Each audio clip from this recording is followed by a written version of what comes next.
All right. Welcome. My name's Linda Nowlan. I'm the Senior Director here at the Sustainability Hub at the University of British Columbia. And we're really pleased to be here today with this event, part of our Climate Emergency Week. It's called, Can TikTok Help Solve the Climate Crisis? We're really pleased to be here from UBC, which is located on the traditional, ancestral, and unceded territory of the Musqueam. And I'm here in our office in the Center for Interactive Research on Sustainability. And with me are the moderators nearby at the Sauder School of Business. I'll introduce them in a minute. And our guest speaker today from TikTok is coming to us from his home and his workplace in London in the UK, where it's later on in the evening. And we're really pleased to have Ian Gill here. He's the Global Sustainability Lead for TikTok and ByteDance. So can TikTok help solve the climate crisis? That's the topic for today.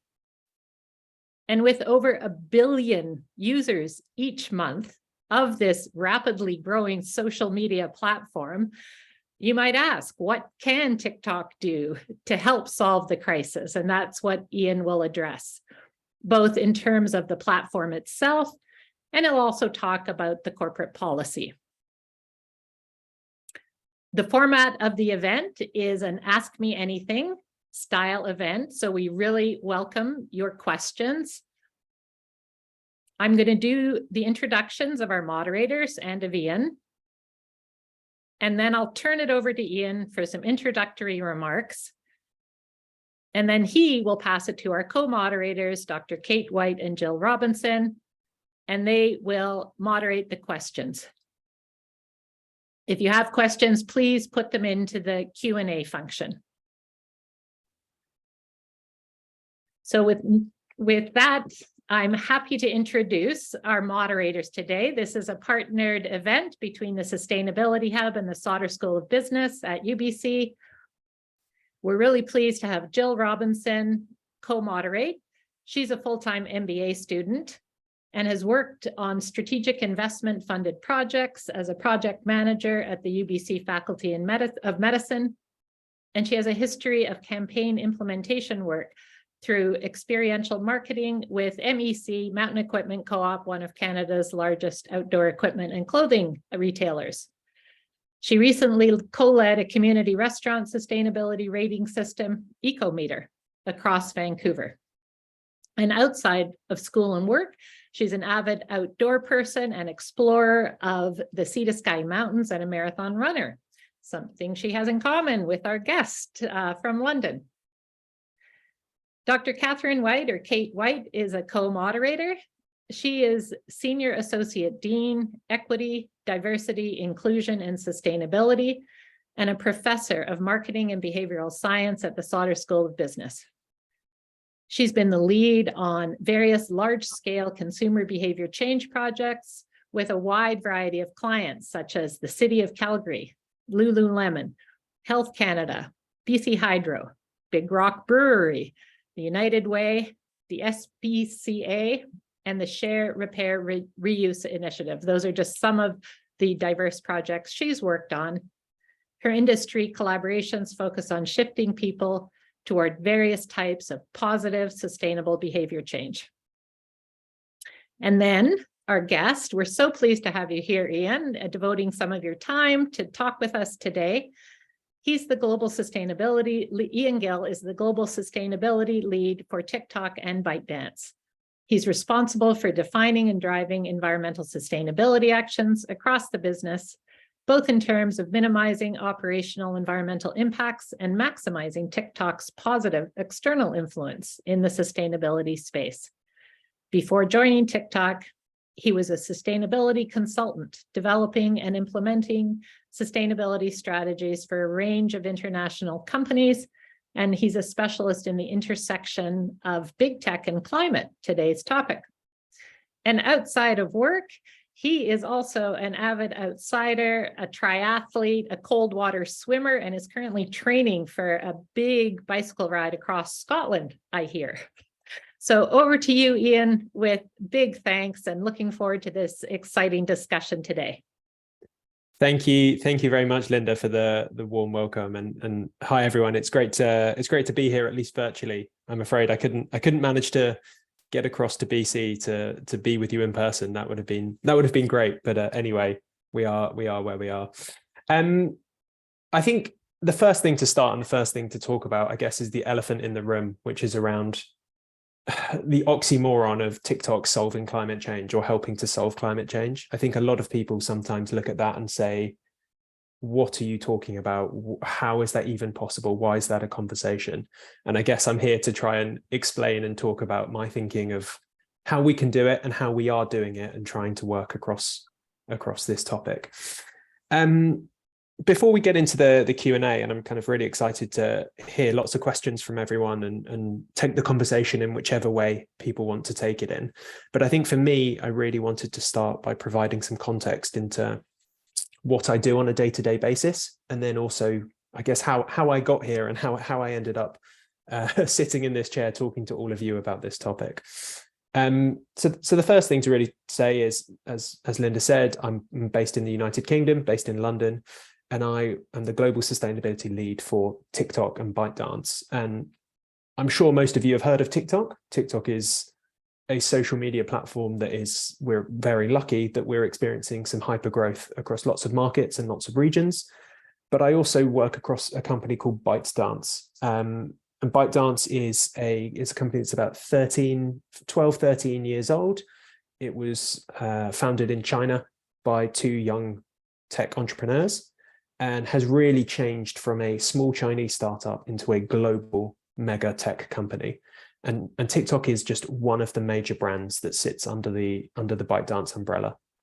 We have a few others, and I don't want to talk too much about all of them because I know TikTok is the real focus of today. But I think one of the challenges for me is that I have to work across a lot of these products. And we have TikTok. We also have other products such as Pico, which is a VR headset company. So we're working to develop and create VR headsets. And again, that brings its own sustainability challenges, but also its own sustainability opportunities. And I think that's something that we as a business are continuing to explore as we develop and as we grow.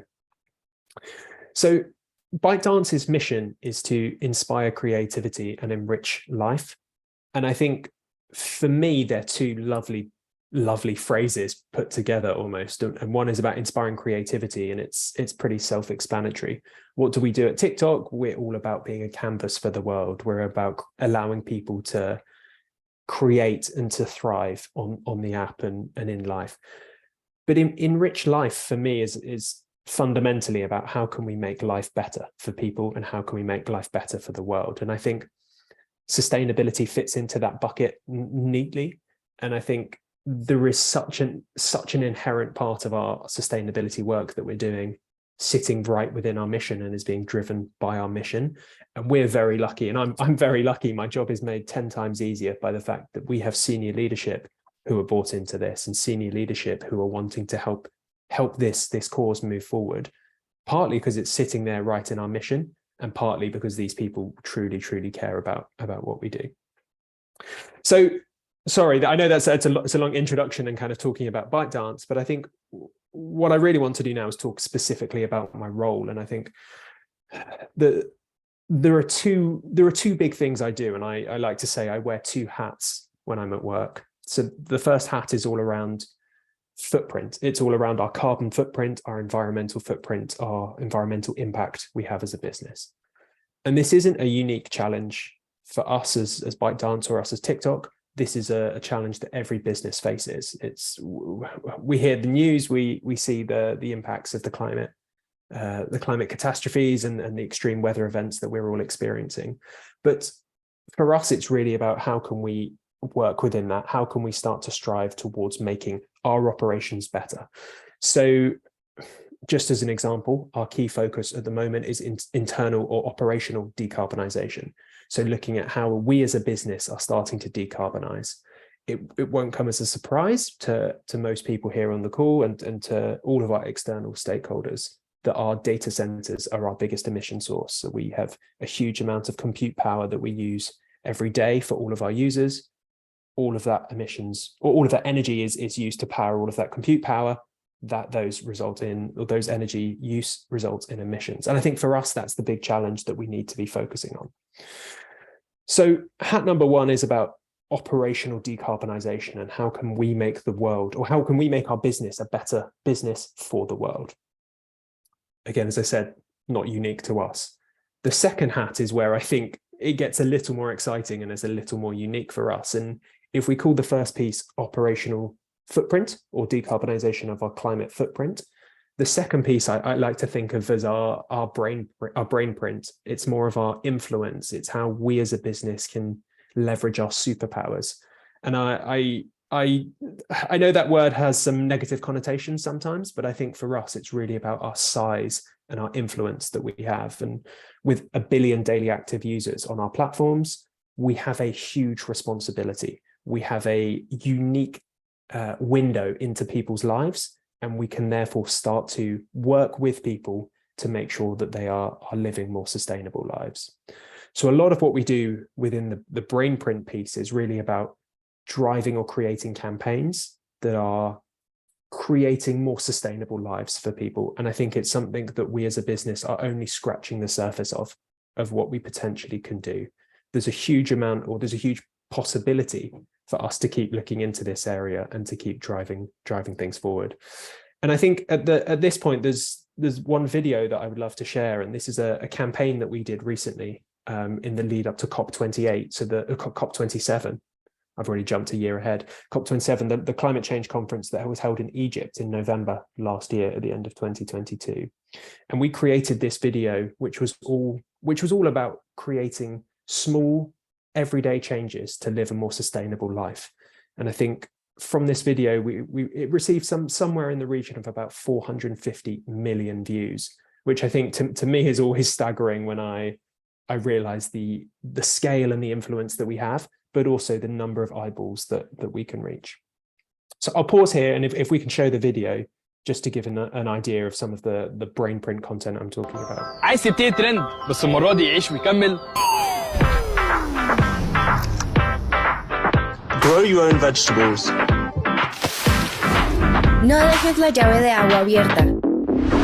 When possible, walk and set up dry.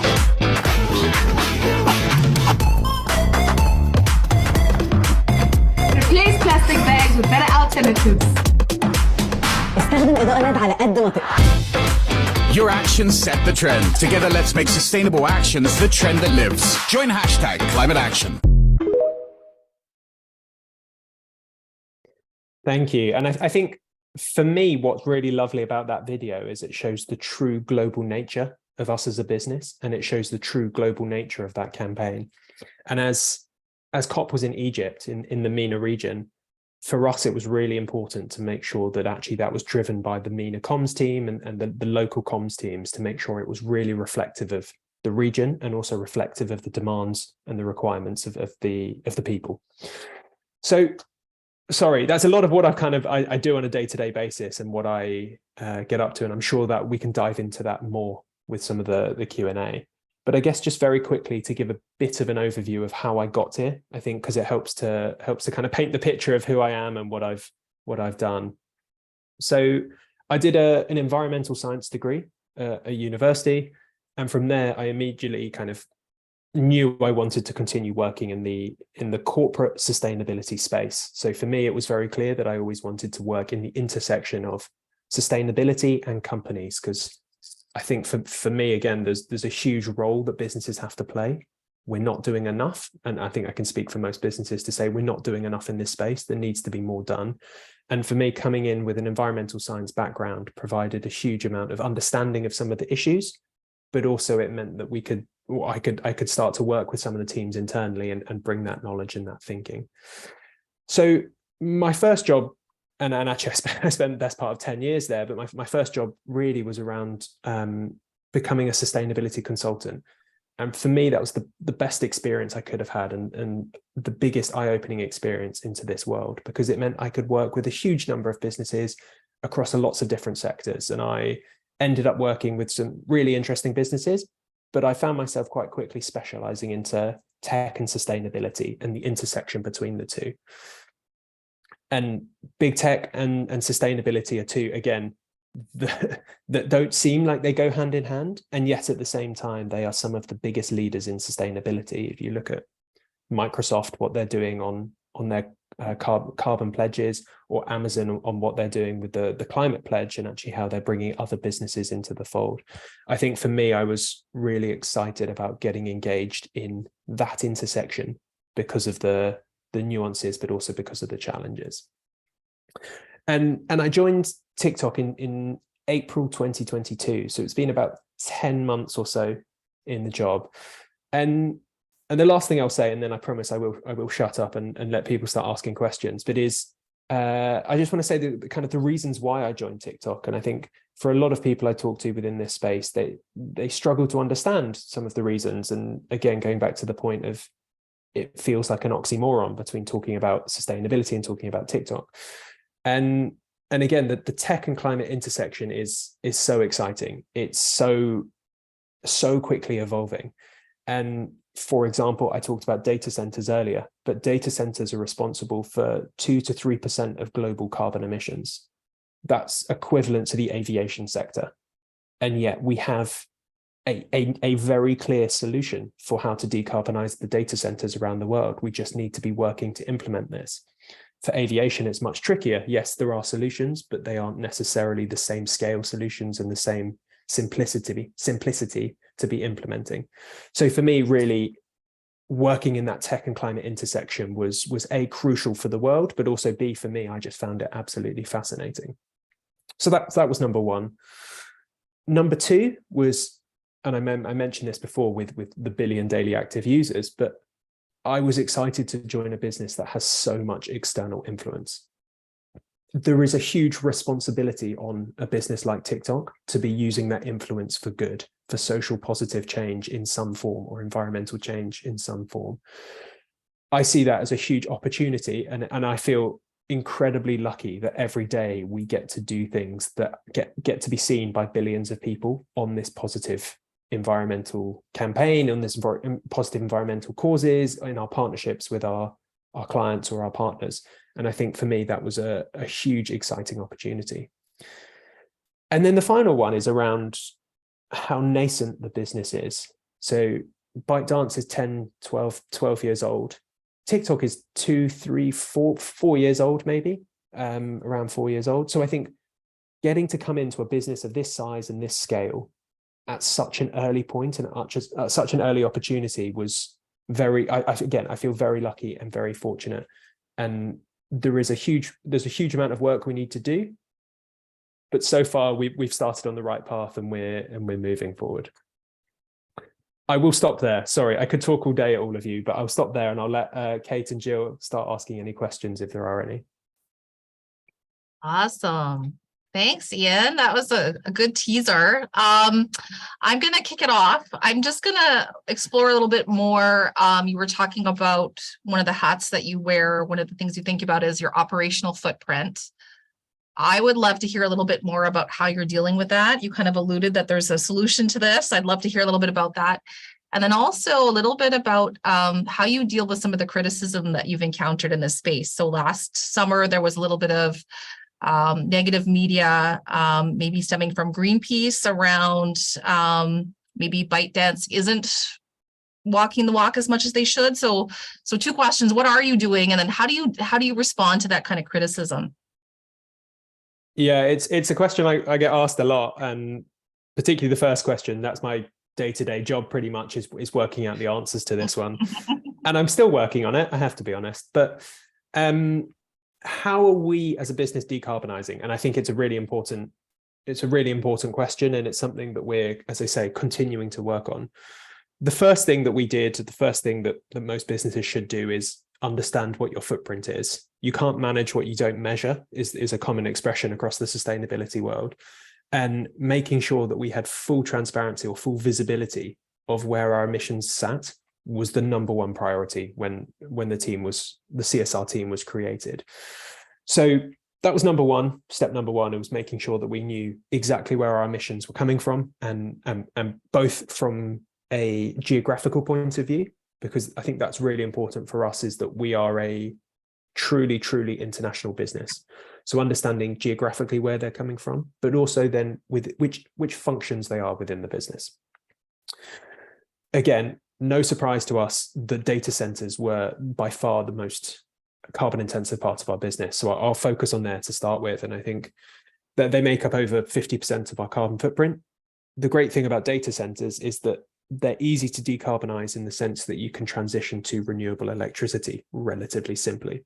So that's our number one priority, is making sure that we are continuing our move towards renewable electricity. In some regions, that's much easier than other.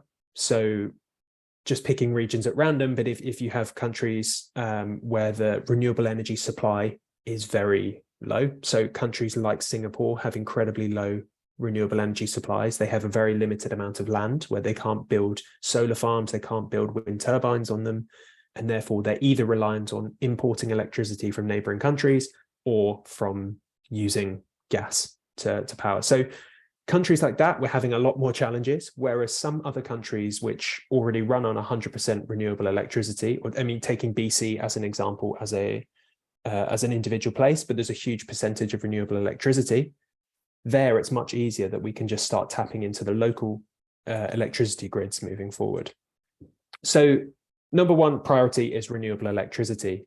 Now, we as a business are very conscious that we can't just go and take all the local renewable electricity from all these regions. Say in Singapore, if there's 100 megawatts of renewable electricity, we can't just go and outbid everyone else to take this, because yes, that's helping us as a business, but it's not helping the world. It's not in the bigger picture or in the grand picture of this.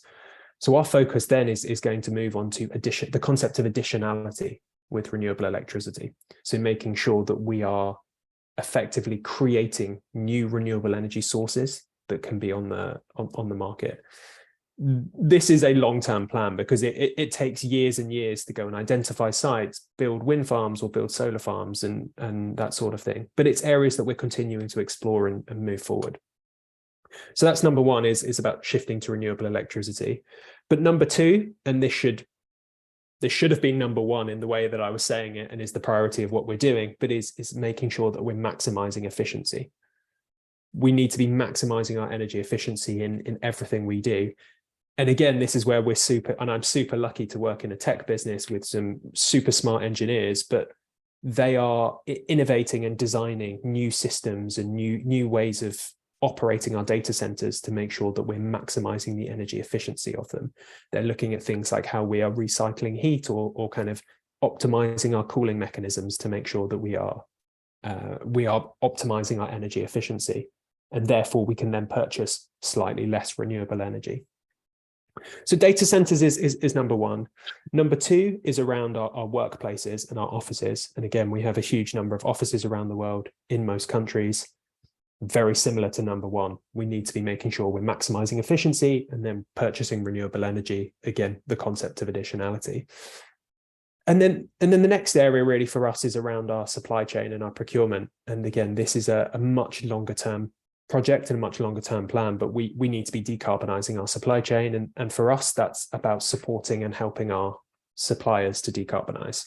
So we can optimize our purchasing, and we can make sure that we're only purchasing the lowest carbon products.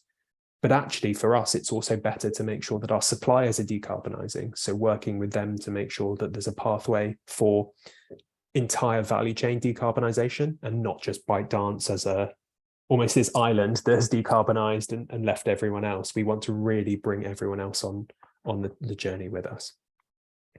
And then we do all the other classic things, like looking at employee travel, for example, and actually going, how can we start to minimize our employee travel? In one way, COVID was very helpful from that point of view, because we stopped all our international travel, and we have innovated and developed much better conference calling systems and teleworking solutions. And that has significantly helped our employee travel footprint. The thing internally we're worried about is that's going to start to increase in the next year or so as we go back to a little bit more of pre-COVID normality. But again, just making sure that we're tackling some of those challenges. And then onto your second question around some of the criticism and some of the challenges we get. And again, it's something we talk about internally on a day-to-day basis. The challenge we have as a business over a lot of other businesses is our level of transparency. So if you look at a lot of the big tech companies, they all produced very detailed sustainability reports. They all talk about a lot of their commitments and a lot of their policies very publicly. And we are just not yet at that stage in the journey. We have a huge amount of work that we're doing internally, and we're not yet talking about that externally. And that is, being very honest, for me, it's sometimes a little bit frustrating, just because we could be answering these questions better than we are, and we could be talking about our accurate performance, and it's not necessarily reflective or representative. But at the same time, we have to understand that sustainability is about transparency sometimes, and it is about communicating what you're doing. And therefore, if we get called out for not being transparent and not communicating these things, such as that Greenpeace report that you mentioned last year, then we have to accept that. We have to accept that, and we can't take the good and not the bad. So what we've done to kind of counter that is to make sure we've actually talked to Greenpeace, we've kind of engaged with them, and we're making sure that we're keeping them updated on what we're doing, so that at least they are no longer critical or no longer kind of calling us out in such the same way, to make sure that they know we are, as a business, working to decarbonize and working to implement our policies across the business. It's a never-ending journey. We need to be better at transparency, but it's, as I say, it's a start, and we're working towards it. Great. You kind of made a great transition into one of my questions, which was more about the communication side of things, and how do companies actually communicate what they're doing and be transparent without it being kind of greenwashing anything, or actually communicating effectively the actions that they're taking to decarbonize. And maybe you could reference anything, any companies that are doing a really great job of this, and maybe some of the tools they're actually using on TikTok. I think one of the easiest ways that companies can do this is almost proof, in a way, is that you're talking about proof, or you're talking about what you've done with proof. That's so much harder when you don't have the proof, or you haven't got it ready to share. And I think that's something that businesses find tricky. It's incredibly easy to come out and say we're a zero carbon business, or we're a net zero carbon business, because we have done X, Y, or Z behind it. This backs it up, and this is how it's scientifically accurate. Most businesses don't have that luxury, and therefore there is a journey. And I think one of the things that we have to, as businesses, accept is that consumers and users are incredibly forgiving, but they're also human, in the sense that it's like, we need to tell them, we need to be honest. So in my old job, I did a piece of work which was around honest product, and it was basically about talking about how some of the businesses or some of the brands which are talking about their honest challenges and basically leaning into the fact that they have failed in certain areas, actually performed really well. So there was one example with Innocent Smoothie, and I apologize if that's a very British company and not Canadian, but they're owned by Coca-Cola, and they're a smoothie business, and they're really focused on sustainable products and really trying to champion more of their sustainable thinking into their everyday. And one of the things they did was shifted towards 100% rPET, so recycled plastic bottles. And they got to about 60%, 70%, 80%. And once they got to about 80%, 90% plastic bottles, you could start to see a kind of a discoloration in the plastic bottle. And actually it was starting to make the products look worse, because they had a yellow tinge, or kind of a murky tinge to the bottles. And actually they took a step back and said, we've gone back down to 50%. We failed in getting to 100%. This is the reason how we failed, or why we failed. This is what we're doing about it. And it was that double-edged sword of, or that double kind of win, in the sense that, one, they was saying, we failed, we're being really honest. this is how we failed, but this is why we failed. And the other one is, this is what we're going to do about it. And I think that was really, really helpful for consumers. And that played really, really well within the sustainability community.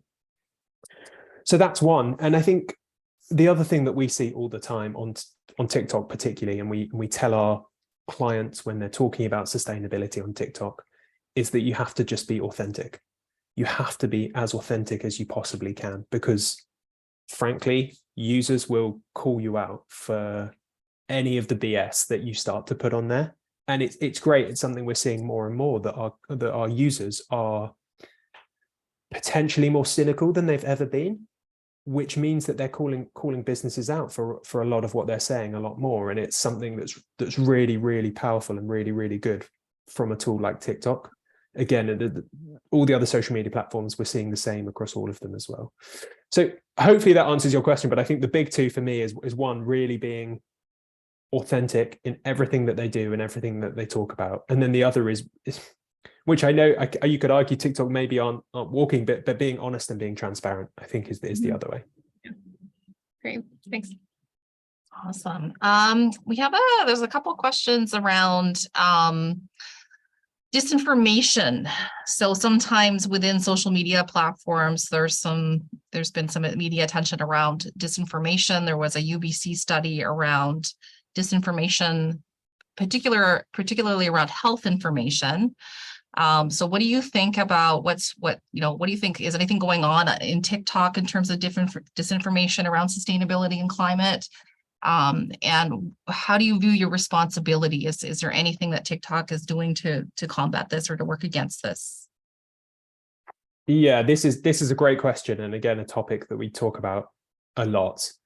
We are, just as an example, we have a hashtag that we run kind of in campaigns. We do again for COP around hashtag climate action.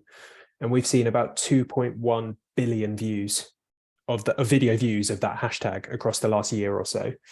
And you look at that and you go, okay, some of these videos, well, all of these videos need to be moderated. How many of these are going to be potential misinformation? And it's something that we are continuing to look at on a day-to-day basis of how we can get better and how we can improve. Again, I like to look at this through almost footprint and brain print. And I'm going to use the example of what we did as COVID to kind of give an example of what we can do. And then I'll talk more specifically of climate in a second. But for COVID, we had a big problem with COVID misinformation. And I say we, not TikTok, we as society had a big problem with COVID misinformation. And again, that internal footprint. So what TikTok did was they updated all of the policies so that they viewed it as an opportunity to strengthen all of the policies around vaccine misinformation, making sure that it was all reflective of the latest science and thinking at that time from the world. Number two was they retrained all of the moderators. So there's a huge number of human moderators who are viewing a lot of this content, and making sure that all of those moderators were fully retrained and updated with the latest policy changes and the latest thinking, to make sure that they were removing as many videos as were contravening those policies. And then they also partnered with industry experts, so some of the leading scientists, leading doctors, leading medical institutions, to make sure that the policies were written in the correct way and that they were tackling all of the relevant information. So for COVID, that was number one, was kind of like internal. How can we make our policies as strong as possible and as reflective as possible, and make sure they are then being implemented correctly? Number two is that brain print piece again of going, right, so how can we use our positive influence here to tackle COVID misinformation? And there was a campaign that was done with the UN, particularly with UN Verified, which had the entire objective and the entire aim of increasing public confidence in vaccines and tackling vaccine misinformation. And the way that campaign was run was incredibly simple, but it was bringing some leading scientists, doctors, and researchers onto the app and giving them a voice and sharing that voice. And in a way, you could almost argue that the internal stuff is kind of stick, and then this is carrot, in the sense that it's the opposite. It's really about actually how can we not just tackle COVID misinformation, but almost actively promote COVID vaccine information on top of that. again, very similar to today, but they ran a series of Ask Me Anything with all of these doctors, researchers, scientists, to make sure that all of that information was getting out into the world in the most user accessible format. And again, that some of the views that we had for these videos were significantly higher than you get from the evening news or from newspapers or anything like that. So we're reaching a new audience and often trying to target it towards the audiences that were most susceptible or viewing the most amount of COVID misinformation. And then the final one was making sure that if the search intervention, so if somebody searches for COVID misinformation, that actually they're being redirected on the app. So that's the kind of the COVID piece, which I think is a really good example, and it was incredibly successful. And what we're looking at doing is trying to mirror as much of that as possible with climate misinformation. So it's an area that we're not as well developed than we were with COVID, but it's something we're moving on quickly. So we already have some detailed policies in our T's and C's around misinformation, around conspiracy theories. And those policies are already in place and are kind of being applied both by moderators and both by algorithms to make sure that a lot of that information is being taken down. But that's not enough. And actually what we're doing is we're mirroring the first, the COVID piece or the COVID example. We're working with some leading universities to make sure that our COVID policies are being updated, not COVID, climate policies and climate misinformation policies are being updated to make sure that they're truly reflective of not just some of the misinformation channels or the misinformation arguments, but also that they're truly tapping into what the conversations are happening on the app. So I think for me, that's really exciting and interesting is to make sure that we are staying as relevant as possible. And as trends on TikTok continue to change, trends on misinformation will always continue to change. And I think making sure that we're continually tapping into what the latest misinformation trends are. That's a long way of saying, watch this space. There's much more coming on this, but we're already doing quite a lot, but I think there's always more that we can be doing in this space. I think that leads us really well into kind of the next audience question and our next theme, which is kind of the opposite side. And it's TikTok for Good, which apparently has 753,000 followers on TikTok, which is pretty great. Could you speak a little bit more about what TikTok for Good is, how you think it could help the algorithm, small businesses get involved and kind of raise their voices in the sustainability space? Yeah, and TikTok for Good is a cornerstone of some of that brain piece work that we do. So TikTok for Good is effectively our social impact content program is the best way that I describe it. And it really reflects our commitment to the communities around the world that we're going to promote educational content on a range of topics. So sustainability and climate related topics, social impact topics, representation and inclusivity topics, mental health topics. The list is quite long and quite broad of what we're focusing on, but really climate is becoming one of the bigger pillars or verticals within TikTok for Good. Effectively, for anyone who hasn't been on TikTok for Good, it's a TikTok channel which is run internally by a team at TikTok. Again, all of the content is focused on those key themes that I've talked about. We're so lucky that we have this superpower in a way that we have this channel, but the key thing we do is we make sure that we are championing creator-led content. So it's not necessarily us creating content as TikTok, it's our creators who are creating TikToks in partnership with us to make sure that they're aligned to our thinking and aligned to our channels. We do a huge amount of work with businesses, with some of our NGO partners or with our kind of commercial clients on TikTok for Good.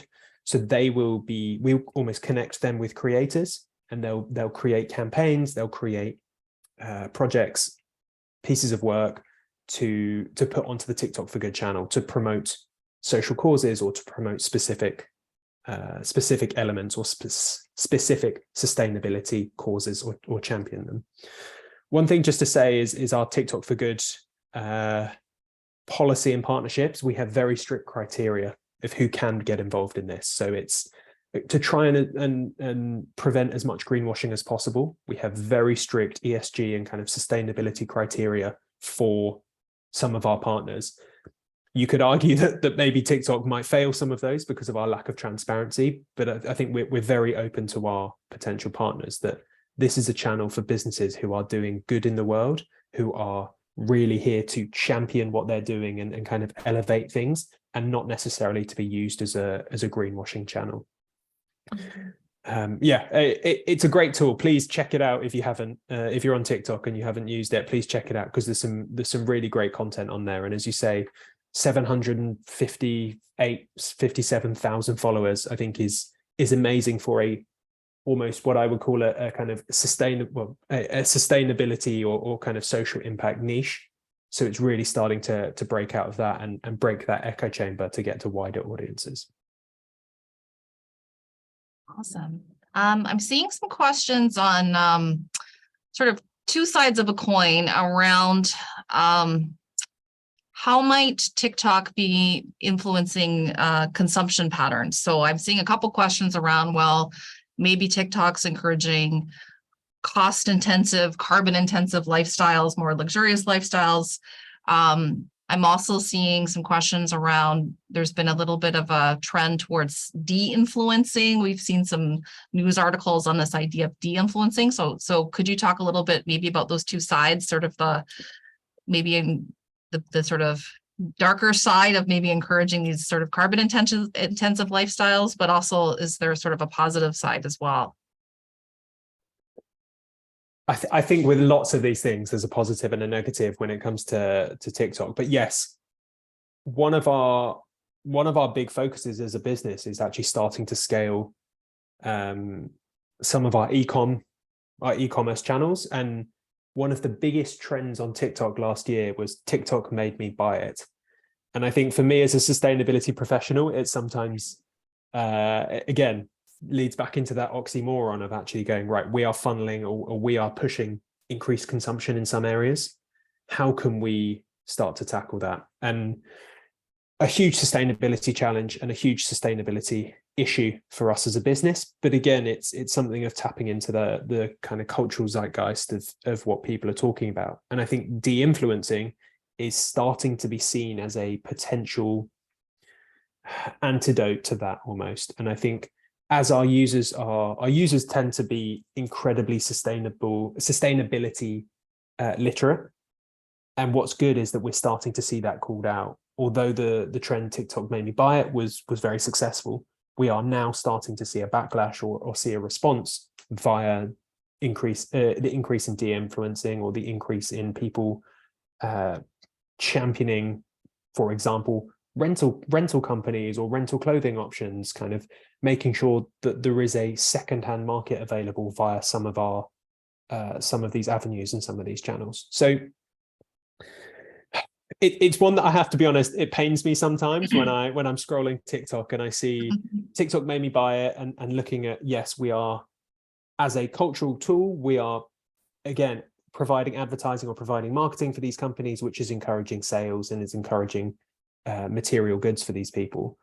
The one good thing, as I say, is that our users are tapped into that and are starting to call that out. And I think we as a business are making sure that we're going to look more towards, right, what can we do in this space? Are there ways that we can start to limit what type of products are not necessarily shown on user created content, but what type of products are sold on e-commerce channels, making sure that they are becoming more sustainable, that they are using 100% recycled materials or whatever it may be, to increase or improve the sustainability of our products. But that's a challenge, and that's one we're starting to work on, but it's going to be a multiple year challenge for us moving forward.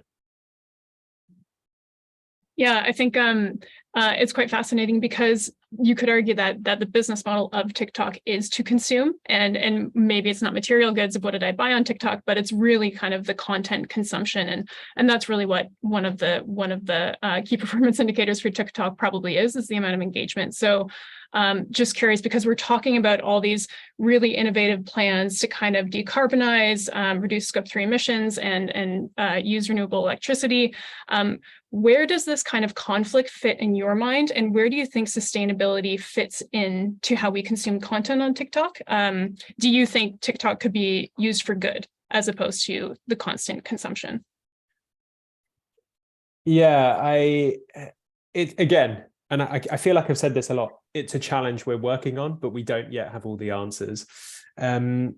One of the things when I mentioned energy efficiency at the beginning, one of the things that is quite important in this topic is in this industry and this world, when you get more efficient at something, it sometimes doesn't mean that you actually use less energy. It just means that you use more, or you do more with the same energy. And I think that that's a big issue that I'm seeing from a sustainability point of view. So let's say we improve our efficiency in running coding or running our kind of beta testing for coding, for example. Actually, you say, right, we've decreased the energy consumption by 3% because we've made it much more efficient. But actually, all that means is that we're then going to run 3% more of something, 3% more of codes, or 3% more lines of code through the algorithm to make sure they're correct. So the challenge we have there is that balance between striving for efficiency, but also making sure that these things are then translating into carbon savings and are not just necessarily being used more. And again, we're seeing the same with on the app TikTok, for example, where the engineering team are continuously looking at ways of how can we improve the energy efficiency of the app? Because one of the big complaints we get is that my battery ran out when I was watching TikTok because I've spent the whole night watching it and I've used up all my battery. And we're going, right, we're making the app more efficient. We're looking into video compressing to make sure that we're using less energy. So therefore, A, the carbon emissions reduce, but then B, the battery life is extended based on the amount of minutes and the amount of videos you can watch. That's all great from my side, but then you hear the stories of people saying, oh, that was brilliant because I can watch TikTok for 20 minutes longer because of what you've done.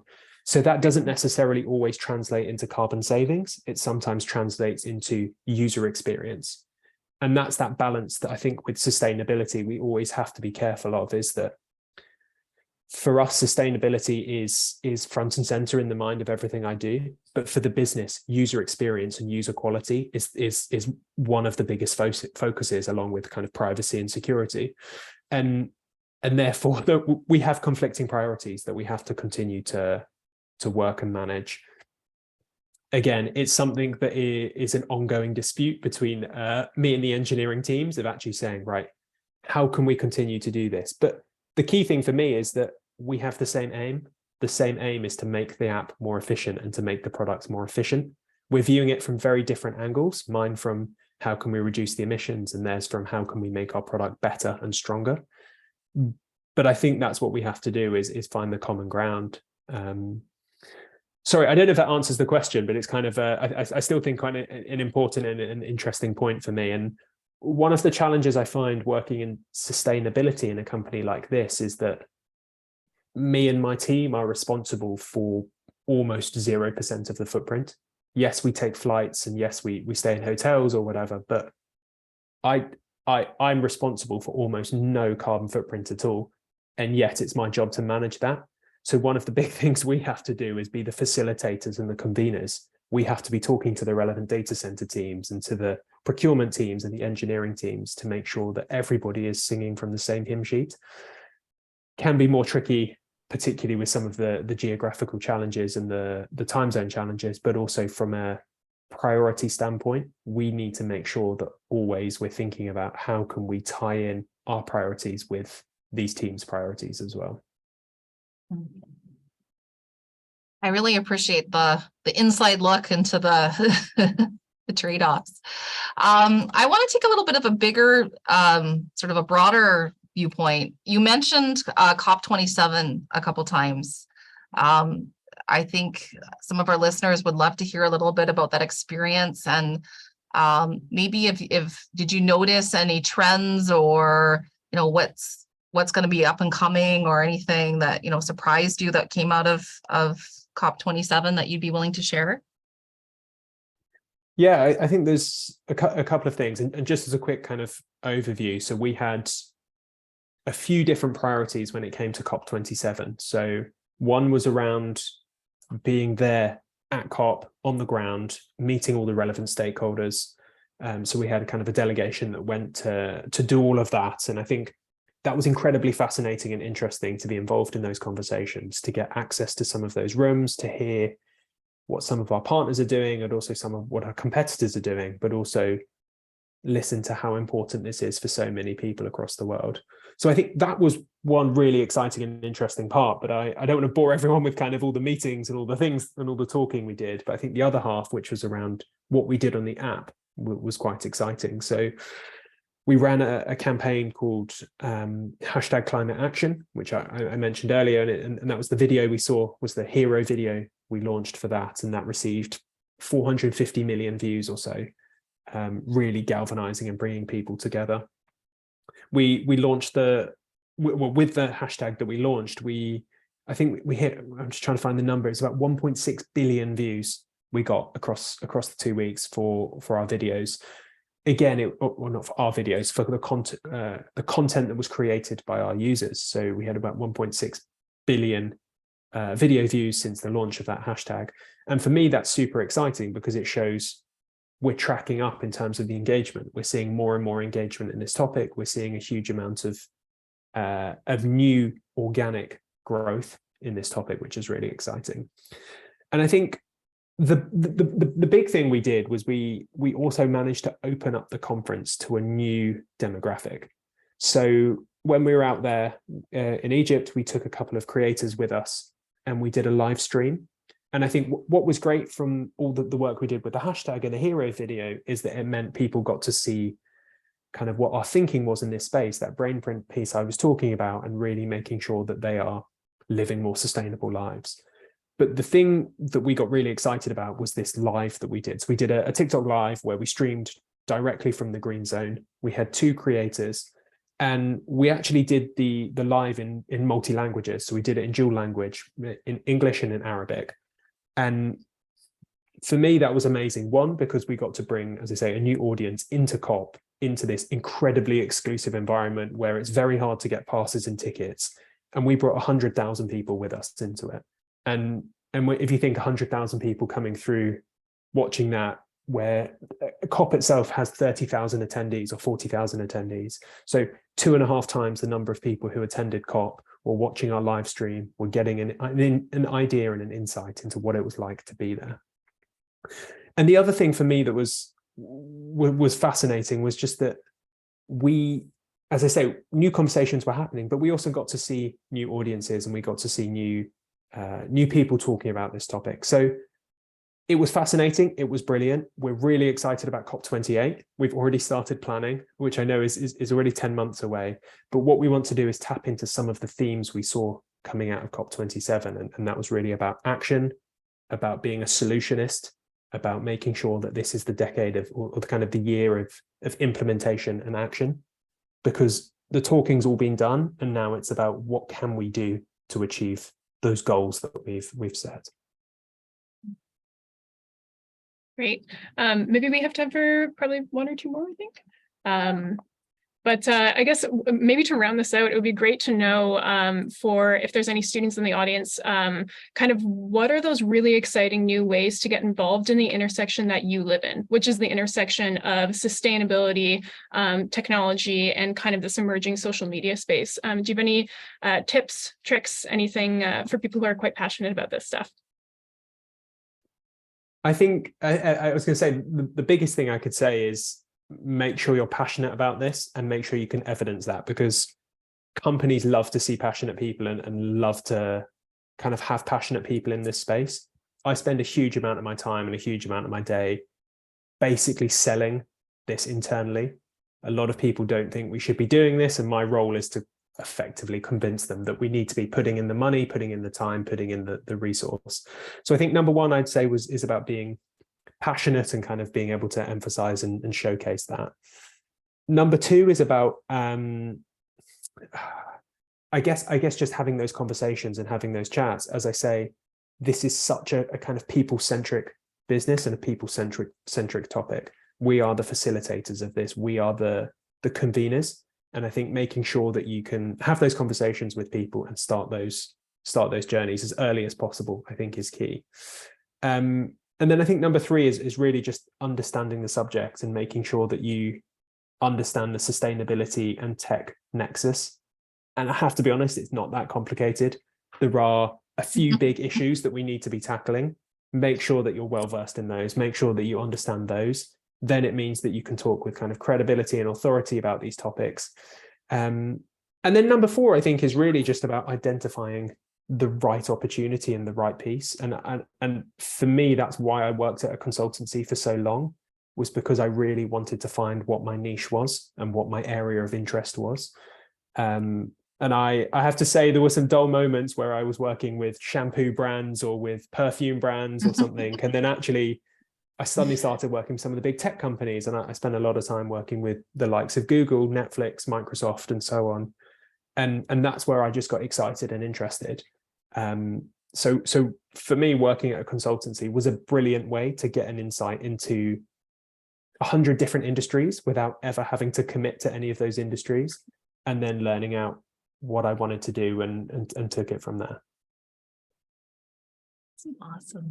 Well, I think on behalf of everybody, I think this has been a wonderful inside look, and I think we really all appreciated your authentic and candid answers. So appreciate that. I think Linda might just come back and say a bit of a thank you and sign us off.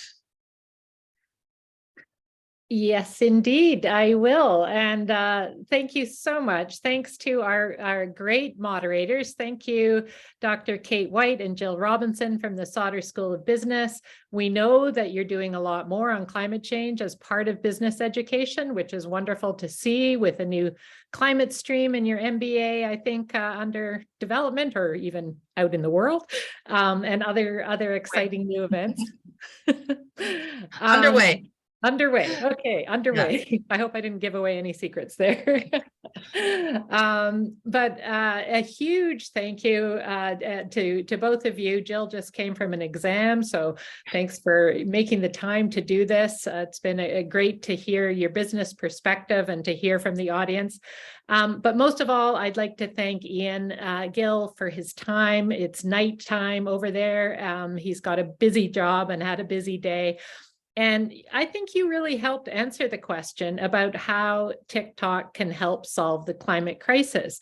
I saw some shocking to me data that the typical global internet user, which is, I think, all of us, spends more than 40% of their waking life online. If we're all online all the time, and a lot of us are on social media platforms, and you are creating things like TikTok for Good, and opening up space to look at what happens at climate treaty meetings like COP for 2.5 times more people than are actually there, in person, and moderating to make sure that you're trying to do something about disinformation. I think you are trying to help solve the climate crisis. So, I'm convinced by what I heard. You were really honest about the need for more transparency, and I'm sure everyone would agree with that from our point of view. But thank you so much for doing this event for us as part of our Climate Emergency Week. UBC is a climate leader as well. And we've done a lot on the operational side. We're doing more and more on the educational side and the community partnership and impact side. And we've got some other exciting events, and that's going to be our very last slide here. Some more things coming up this week. And thank you, Ian. Thank you, Kate. Thank you, Jill, and everyone in the audience. Please come to more of our events for Climate Emergency Week. Thank you so much. And goodbye for now.